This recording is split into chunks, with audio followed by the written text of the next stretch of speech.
बरसों बीत गए, जमाना हो गया। इस तरह के सेंटेंसेस बोर्ड पर आप देखिए। हमें मिले हुए जमाना हो गया, मुझे वहाँ से आए हुए जमाना हो गया, मुझे मूवी देखे हुए बरसों बीत गए, बरसों हो गए, मुझे तुम्हारे हंसते हुए चेहरे को देखे जमाना हो गया, मुझे तुम्हारे हंसते हुए चेहरे को देखे जमाना हो गया, मुझे आपसे बात किए जमाना हो गया, मुझे उसके घर गए हुए बरसों बीत गए, मुझे स्वादिष्ट खाना खाए हुए जमाना बीत गया, मुझे स्वादिष्ट खाना खाए हुए बरसों हो गए, या वर्षों बीत गए, मैंने स्वादिष्ट भोजन नहीं किया। इस तरह के सेंटेंसेस क्या हम और आप डे टू डे लाइफ में नहीं बात करते कि मुझे जमाना हो गया, मैं आपसे मिला नहीं, आप दिखे नहीं, मैं आपके घर आया नहीं, मैंने अच्छा भोजन किया नहीं, आपके हंसते हुए चेहरे को मैंने वर्षों बीत गए देखा ही नहीं, आप इतना दुखी क्यों रहते। तो इसे कैसे बनाएंगे? आप ध्यान दिए कि हर एक सेंटेंस में जमाना हो गया, वर्षों बीत गए, बरसों हो गए, ये बार बार वाक्यांश आ रहा है। इस वाक्यांश के लिए हम अंग्रेजी का कौन सा फ्रेज प्रयोग में लाते हैं? तो हम यूज में लाएंगे it has been ages, AGES, ages. Age मतलब क्या होता है जी? उम्र। और एजेस मतलब बहुत समय हो गया, जमाना बीत गया, वर्षों बीत गए, बरसों हो गए। It has been ages. Contraction में लिखेंगे तो इस तरह लिखेंगे, इट इज बिन नहीं है, ये हैज़ यहां पे शो करता है। जब आप बिन लगा देंगे, जैसे सपोज दैट यहां बिन के जगह पे यू होता तो हम कहते इट्स यू, बट यहां पे हम कहेंगे इट हैज़ बीन, क्योंकि बिन हैज़ और हैव को फॉलो करता है और इट के साथ हमेशा हैज़ होता है। तो इसे हम कॉन्ट्रैक्शन में क्या पढ़ेंगे? It has been. इसे भी आप लिख सकते हैं ये पूरी जगह पर, इट हैज़ बीन या it has been ages since. Subject का प्रयोग करेंगे। सब्जेक्ट मुझे आपसे बात किए हुए जमाना हो गया। अभी जब हम सेंटेंस का फॉर्मेशन बनाएंगे तो आपको हम बता देंगे सब्जेक्ट के बाद हैज़ या हैव। सब्जेक्ट के डिमांड के अनुसार सिंगुलर के साथ हम हैज़ लगाते हैं और प्लूरल के साथ हैव लगाते हैं।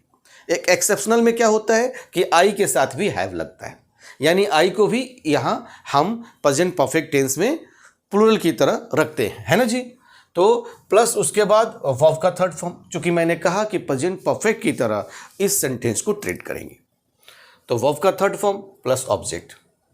यदि हैज़ और हैव को कहीं भी हेल्पिंग वर्ब की तरह लिया जाए, परफेक्ट टेंसेज में हैड को हेल्पिंग वर्ब की तरह लिया जाए तो मेन वर्ब का थर्ड फॉर्म यूज करते हैं। पिछली वीडियो में जहां मैंने एक हु हैज़ कंट्रोल ओवर करके पढ़ाया था कि समय पर किसका जोर चलता है, किसका बस चलता है, उसमें हमारे एक वीडियो के देखने वाले अजय जी हैं जिन्होंने लिखा है कि सर कंट्रोल नहीं कंट्रोल्ड होगा क्योंकि हैज़ और हैव वर्ब का थर्ड फॉर्म फॉलो करता है। आपने सही कहा, लेकिन आपको यह भी ध्यान देना चाहिए कि कभी कभी यह भी तो होता है कि I have a pen, he has a car. क्या वहाँ वर्ब का थर्ड फॉर्म लगता है? नहीं। हैज़ और हैव जब हेल्पिंग वर्ब की तरह, एक्सुलरीज वर्ब की तरह सेंटेंस में आए तो मेन वर्ब थर्ड फॉर्म में होता है। मगर कभी कभी हैज़ और हैव और हैड मेन वर्ब की तरह आता है जहाँ पोजीशन शो करता है, अधिकार शो करता है कि I have a pen, I have a watch, he has a car, तो वहाँ पे वर्ब का थर्ड फॉर्म नहीं रहता। ठीक उसी तरह हु हैज़ कंट्रोल ओवर, किसका नियंत्रण है इस पर, तो यहाँ वर्ब को फॉलो नहीं कर रहा है, यहाँ नाउन की बात हो रही है। तो इसलिए आप इसमें हैज़ के साथ कंट्रोल ही होगा, कंट्रोल्ड नहीं होगा। यदि अजय जी इस वीडियो को देख रहे हो तो आपका मैंने डाउट यहाँ क्लियर किया। यदि आपको किसी भी सेंटेंस में डाउट हो आप कमेंट सेक्शन में लिखकर भेजिए। मैं आपके अगली वीडियो में डाउट आपका नाम लेकर आपको बताऊंगा, समझाऊंगा, सिखाऊंगा, क्योंकि जो सब्सक्राइबर्स हैं, जो व्यूवर्स हैं, वही मेरे परिवार के सदस्य हैं, वही मेरे इस स्कूल के स्टूडेंट हैं। तो एक अच्छा टीचर संभवतः अपने स्टूडेंट का डाउट क्लियर करता है ना। यदि आप चैनल पर नए हों तो चैनल को सब्सक्राइब कीजिएगा और हर दिन एक नए सेंटेंस को लेकर, एक नए स्ट्रक्चर को लेकर मैं आपसे मुखातिब होता हूं, आपके पास आता हूं। आप इसे सीखिए और अपनी इंग्लिश को मजबूत कीजिए। और बहुत ही जल्दी स्मार्ट क्लासेस, स्मार्ट बोर्ड के थ्रू भी हम आपको पढ़ाएंगे। चलिए इस सेंटेंस को सीखते हैं कि ज़माना हो गया, बरसों बीत गए, वर्षों हो गए। इस तरह के सेंटेंस को हम किस तरह बनाते हैं? तो मैंने कहा कि it has been ages, since लगेगा प्लस सब्जेक्ट प्लस हैज़ या हैव में से कोई एक प्लस वर्ब का थर्ड फॉर्म प्लस ऑब्जेक्ट लगाते हैं। सेंटेंस है हमें मिले हुए ज़माना हो गया, तो क्या लिखेंगे आप? It has been edges,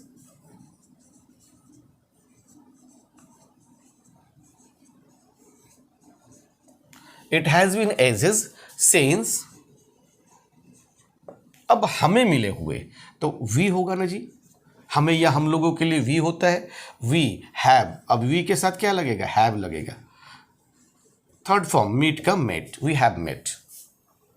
object है नहीं, ऑब्जेक्ट हमने लिखा नहीं है। मुझे वहां से आए हुए जमाना हो गया, इट हैज बीन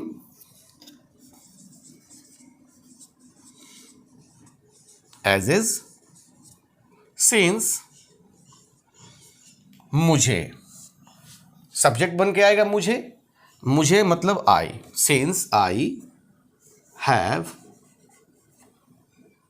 वहां से आए हुए, I have come from there, come came come from there. मुझे वहां से आए हुए जमाना हो गया, it has been ages since I have come from there. मुझे मूवी देखे हुए वर्षों हो गए, इट हैज बीन एजेज